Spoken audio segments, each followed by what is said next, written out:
안녕하십니까. 월요일 아침 여수 MBC 뉴스투데이입니다. 바다는 육지와 달리 예측할 수 없는 변수들이 많아 중대 사고가 많이 발생합니다. 사업장의 사고 발생 시 경영자가 처벌을 받는 중대재해처벌법이 최근 확대 시행되면서 영세한 어업인들이 큰 불안감을 호소하고 있습니다. 최황지 기자가 보도합니다. 여수에서 어업용 선박을 운영하고 있는 선주 고영권 씨. 조업을 나간 선박에서 밤사이 무슨 사고라도 벌어지지 않을지 매일 가슴을 졸입니다. 선원들에게 안전조치 이행을 당부하고 선박 상태를 여러 번 점검해도 바다의 조업 환경은 수시로 변해 무슨 사고가 발생할지 예측할 수가 없습니다. 육상과 달리 해양 어선에 비해서는 특별 변수가 많습니다. 너무 두려워서 배 출항을 못할 정도로의 마음들이 다 불안해하고 있습니다. 중대재해처벌법이 지난달 27일부터 5인 이상의 모든 사업장으로 확대 시행됐습니다. 5인 이상의 어업장에 인명피해가 발생할 경우 선주 또는 경영 책임자가 1년 이상 징역 또는 10억 원 이하의 벌금에 처할 수 있는 겁니다. 그러나 대규모 제조업과 달리 어업은 영세업체들이 많고 사고도 많이 발생합니다. 지난해 전남에서 발생한 어선 사고는 모두 700여 건. 이 중 사망과 실종으로 이어진 중대재해는 20건에 달합니다. 이 같은 상황을 고려해 최근 해양수산부와 수협 측도 중대재해법과 관련된 안전교육을 실시했지만 어업인들의 걱정은 오히려 늘었습니다. 사무실도 없는 영세한 어업장의 경우 안전조치 이행을 문서로 남겨놓는 서류 작업조차 쉽지 않기 때문입니다. 이 책을 내가 얼만큼 보고 얼만큼 적용할 수 있을 것인가 굉장히 막막했죠. 한 척당 100페이지는 하면 되는데 주적이거나 세적인 사람들은 300페이지를 해야 된다. 수협과 지자체 등은 중대재해법 홍보를 위한 현장 교육을 계속할 방침이지만 어업인들은 육지와 바다의 여건이 다른 만큼 중대재해법도 해상 상황에 맞게 수정돼야 한다고 주장하고 있습니다. MBC 뉴스 최황지입니다.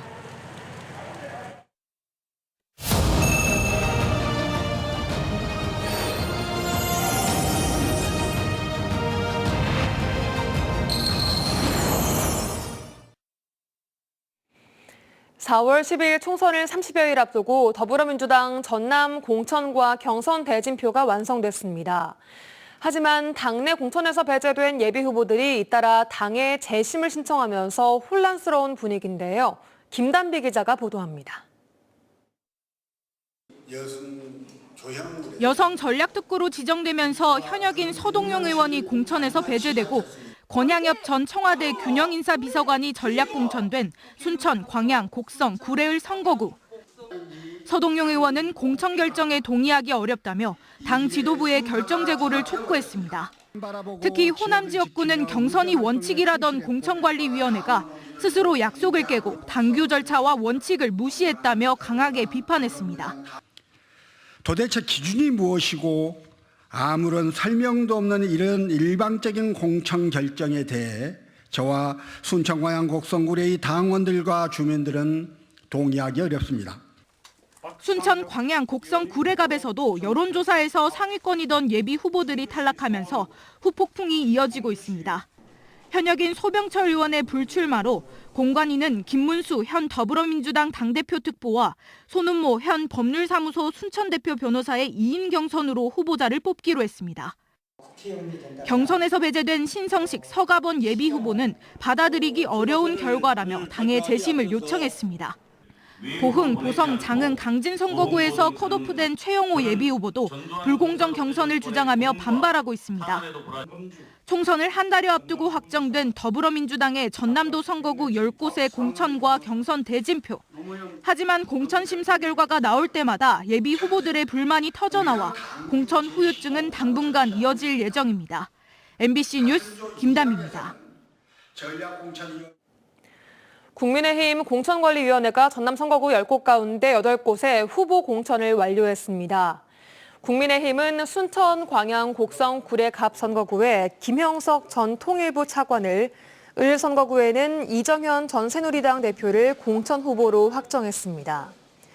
또 여수갑에는 박정수 국민의힘 전남도당 산림환경분과위원장을, 고흥, 보성, 장흥, 강진 선거구에는 김형주 전 열린민주당 광주광역시당 회계 책임자를 공천했습니다. 국민의힘 공관위는 여수, 을과 담양, 포함 선거구에 대해서도 조만간 공천 후보자를 확정지을 계획입니다. 필리핀 정부가 대한민국에 계절 근로자를 보내지 않기로 결정하면서 전남 지역 양식어가 인력 확보에 비상이 걸렸습니다.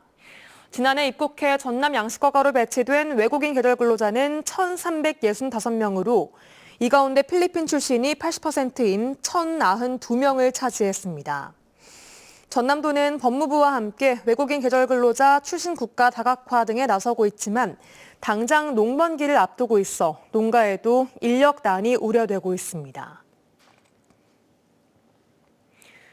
홀로 사는 노인을 포함한 1인 가구가 증가하면서 우리 주변에서도 무연고 사망자가 급격히 늘고 있습니다.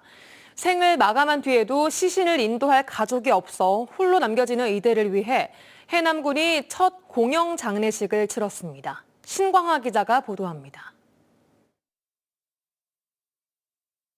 해남군에 있는 남도 광역추모공원입니다.